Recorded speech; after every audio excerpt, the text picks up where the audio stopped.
హరే కృష్ణ. నేను రీసెంట్‌గా చాలా ట్రావెల్ చేస్తున్నాను. అందుకనే వీడియోస్ కూడా రెగ్యులర్‌గా పోస్ట్ చేయలేకపోతున్నాను. ఎలాగో ట్రావెల్ చేస్తున్నాను కదా! నేను ట్రావెల్ చేసేటప్పుడు నేను ఫాలో అయ్యే కొన్ని స్టెప్స్, నాకు హెల్ప్ అయ్యే కొన్ని టిప్స్ మీకు కూడా హెల్ప్ అవుతాయేమో షేర్ చేసుకుందామని వీడియో స్టార్ట్ చేశాను. ట్రావెల్ చేసేటప్పుడు నేను తప్పకుండా ఏది పెట్టుకున్నా లేకపోయినా ఒకటి మాత్రం తప్పకుండా పెట్టుకునేది ట్రావెల్ పిల్లో.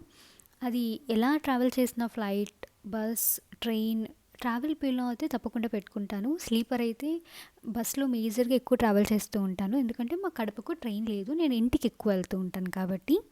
సో, స్లీపర్ బస్‌లో అయితే దిండులాగా ఉపయోగపడుతుంది. సిట్టర్‌లో ఉన్నప్పుడు ఆహ్, నెక్‌కి ఇట్లా బెండ్ అయినప్పుడు చాలా హెల్ప్ అవుతుంది. ఈ ట్రావెల్‌లో నేను బెంగుళూరు నుంచి కడపకొచ్చాను. ఎందుకంటే ఎంబీఏ ఎగ్జామ్స్ రాయటానికి. నెక్స్ట్ వీడియోస్‌లో ఎంబీఏ ఎలా చేసుకున్నాను, జాబ్ చేస్తూ ఎలా మేనేజ్ చేస్తున్నాను అనేది షేర్ చేసుకుంటాను.